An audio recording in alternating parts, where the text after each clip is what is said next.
Enggak, Pak.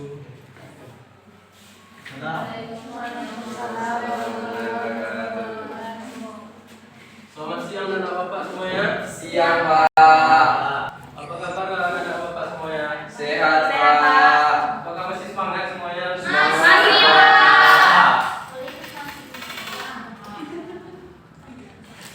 Baik, sebelum kita memulai pembelajaran, ketua siapa ketua di kelas sebelah sini? Rudy, Pak. Kepada Rafi, sebagai ketua tolong pimpin doa ya nak.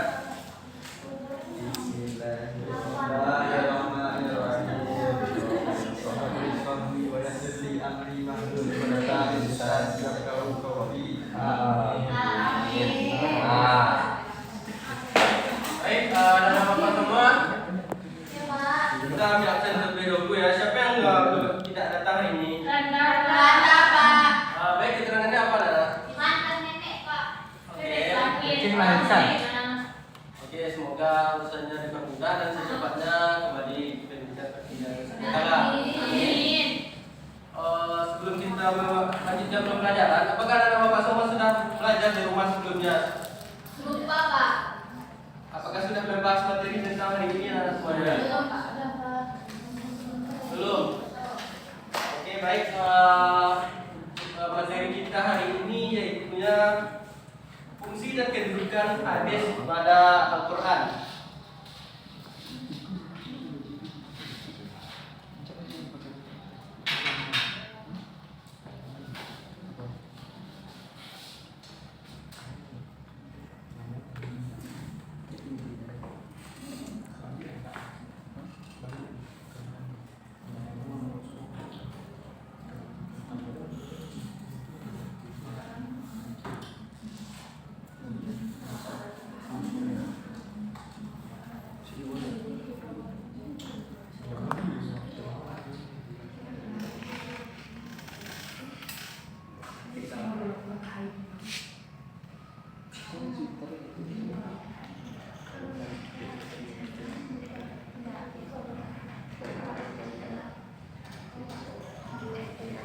Nah, pada materi kita hari ini kita membahas dua materi. Yang pertama fungsi dan kedudukan. Apakah anak bapak semua sudah mengetahui apakah itu hadis, apakah itu Al-Quran? Hadis itu yang bersandar kepada Nabi, Pak. Al-Quran yang bersumber dari Allah, Pak. Nah, itulah dari segi pengertian. Apakah anak bapak sudah setiap hari membaca dari Al-Quran ataupun hadis ini? Baik, untuk dari segi pengertian betul. Dari segi pengertian Al-Quran adalah sesuatu yang bersumber dari Allah yang melalui malaikat Jibril diturunkan kepada Nabi Muhammad SAW. Sedangkan hadis ini adalah sesuatu yang berasal yang disandarkan kepada Nabi, baik itu ucapan atau perbuatan yang menjadi sumber hukum kedua bagi kita umat Islam.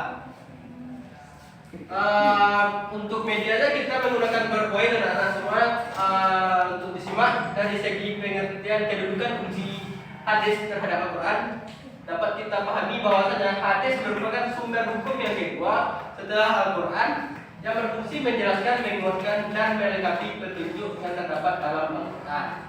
Dalam kedudukan hadis sangat penting dalam hukum Islam sebagai penopang kedua setelah Al-Quran dan memahami mengamalkan ajaran-ajaran Islam secara komprehensif. Yang selanjutnya yaitu istilah dari fungsi dan kedudukan dari hadis ini. Nah, yang pertama, bayan at-takrir, yaitu hadis menguatkan perintah-perintah yang ada dalam Al-Quran, mempertegas hukum yang ada di dalam Al-Quran, dan memperjelas secara rinci. Dalam artian bahwasanya hadis ini menguatkan perintah-perintah yang masih bersifat umum atau global. Apakah anak bapak pernah mendengar suatu hadis yaitu yang menguatkan apa itu perintah Al-Quran yang masih bersifat global di dalam Al-Quran sendiri? Anak bapak apakah pernah membaca Al-Quran tetapi hukumnya masih global secara umum? Pernah kan? Nah, sebagai contoh kita ambil yaitu Quran surah Al-Maidah ayat 6 yang artinya wahai orang-orang yang beriman, apabila kamu hendak mengerjakan sholat, maka basuhlah mukamu, tanganmu hingga sampai siku, dan sapulah kepalamu, basuhlah kakimu sampai dengan kedua mata kaki. Nah, dalam ayat ini masih secara umum menjelaskan penjelasan tentang wudhu. Jadi dipertegas, diperkuat dengan hadis yaitu hadisnya hadis Ibnu Takrir dari riwayat Ibnu Sabit, yaitu tidak salah sholat seseorang jika dalam keadaan berhadas.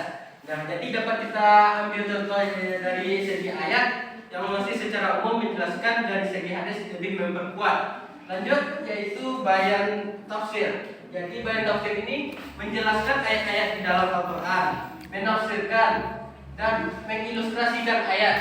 Hadis dapat berfungsi berkedudukan memberikan penjelasan yang lebih detail dari apa yang disampaikan oleh Al-Quran dan menafsirkan ayat-ayat Al-Quran secara naqli atau akli.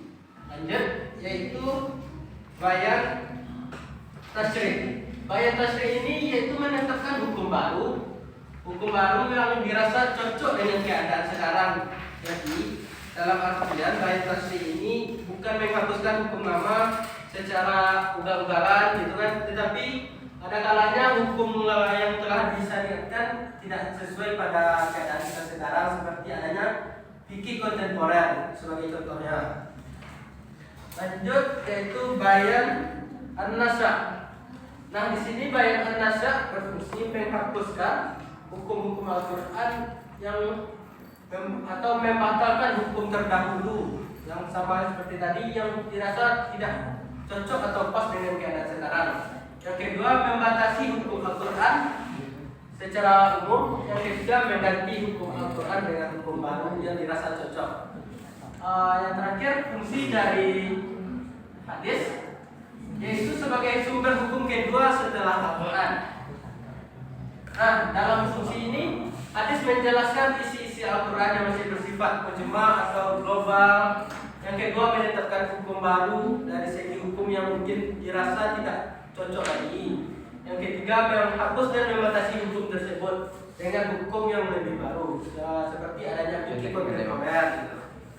Baik, di sini Bapak membagi 3 kelompok untuk anak-anak diskusikan terkait materi kita. Yang pertama, apa itu hadis, yang kedua mengenai istilah-istilah dan peran dari hadis, dan yang ketiga apa fungsi tersendiri bagi hadis.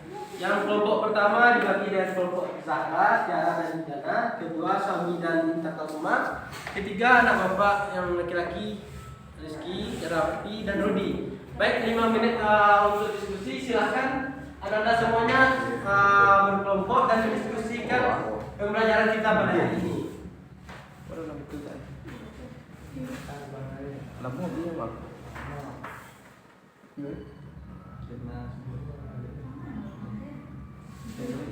Baik, apakah semuanya sudah selesai mendiskusikan dengan teman-teman kelompoknya? Kelompok berapa yang mau tampil duluan? Baik, kelompok kita berurut ya, Nana. Dari kelompok 1 silakan.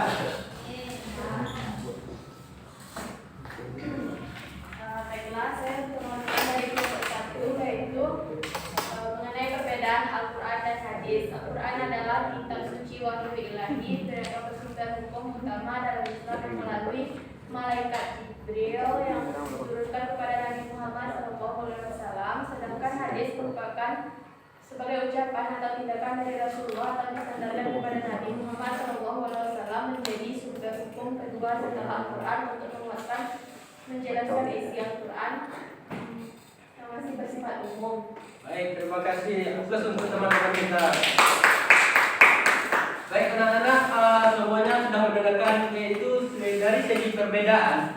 Al-Quran adalah sumber hukum yang diturunkan langsung dari Allah melalui malaikat Jibril kepada Nabi Muhammad SAW. Sedangkan hadis adalah sumber hukum yang kedua yang diturunkan atau berasal dari Nabi Muhammad itu sendiri, baik berupa ucapan maupun perbuatan yang disandarkan kepada beliau. Selanjutnya kelompok 2, materi materi tentang istilah dan fungsi hadis terhadap Al-Quran. Baiklah, kelompok 2 yaitu tentang fungsi hadis terhadap Al-Quran. Yang pertama yaitu menguatkan, mengukuhkan, menegaskan hukum yang terdapat dalam Al-Quran. Yang kedua, menguraikan atau menjelaskan, merincikan ayat bersifat umum. Kemudian menetap atau mengadakan hukum yang tidak disebutkan dalam Al-Quran. Kemudian membatasi keilmuan ayat Al-Quran. Baik, terima kasih. Itu teman kita. Jadi dari segi peran dan fungsi dari hadis tersendiri terhadap Al-Quran adalah menguatkan, menjelaskan hukum yang masih bersifat umum, dan membatasi serta mengertikan atau membuat dasar hukum baru yang dirasa cocok sesuai zaman kita sekarang. Selanjutnya kelompok 3 mengenai istilah dari peran hadis tersebut. Pada anak bapak kelompok 3 yang lagi Rafi Pak. baik, pada Rafi persilakan.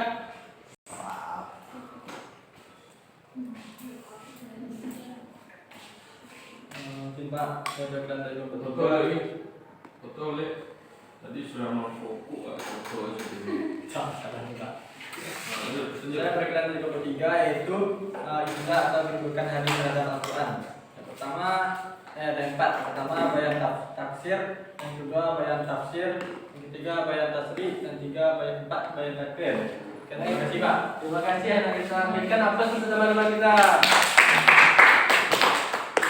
Baik, dari penjelasan tiga teman kita tadi dapat kita simpulkan semuanya bahwasanya fungsi dan kedudukan hadis terhadap Al-Quran ini yang dibahas dari segi pengertian dan definisi.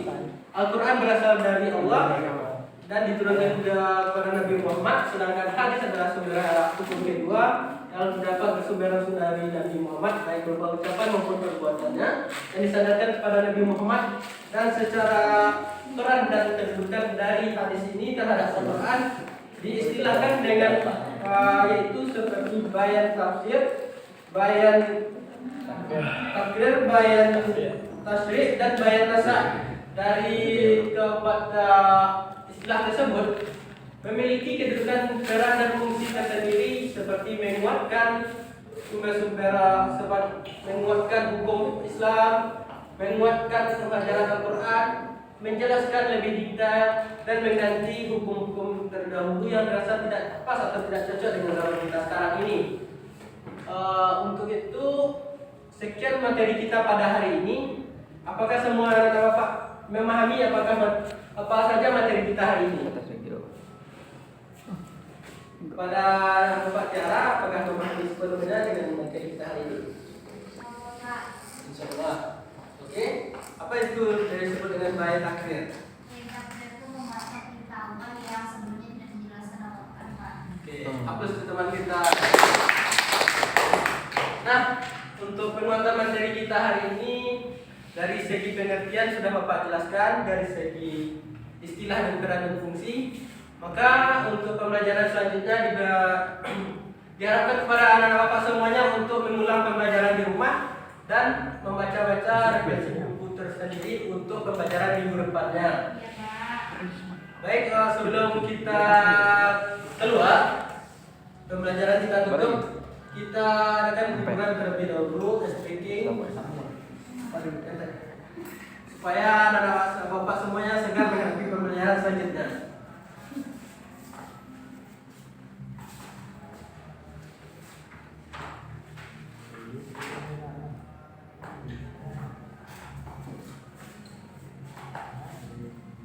Semuanya berdiri, membuat lingkaran ya anak semuanya. Kita ikuti video dan monitor di depan untuk sebagai patokan kita. Ya, semuanya laki-laki berdiri rapi.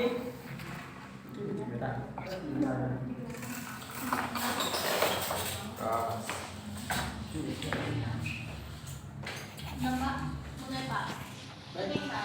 Melingkar anak semua rapi, berdiri. Ya, semua. Mulai Pak. Ya, saudara 1, 2, 3. Kanan, kiri, ganti-ganti, ya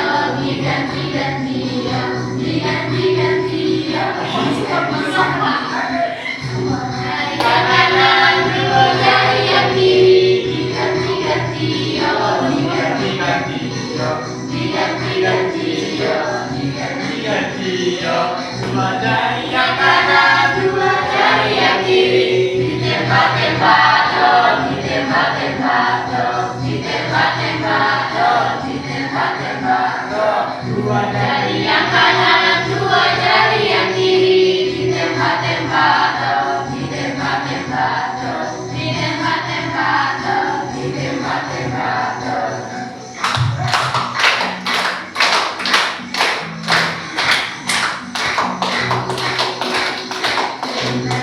Yang kanan, lima jari yang kiri, kanan tutup hidung, kiri tutup telinga.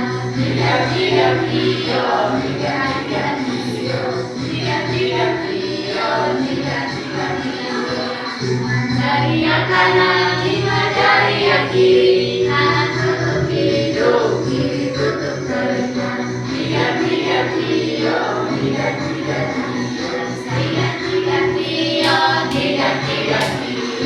Lima jari yang kanan menjadi palu, dok dok dok dok dok dok. Lima jari yang kiri jadi gergaji, re re re re re re re. Dok dok dok re re re re. Dok dok dok re re re re.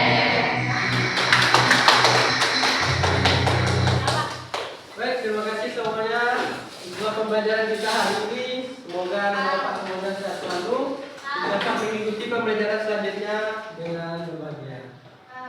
Akhir kalam, mohon maaf atas segala kekurangan dari Bapak. Wabillahi taufiq wal hidayah. Assalamualaikum warahmatullahi wabarakatuh.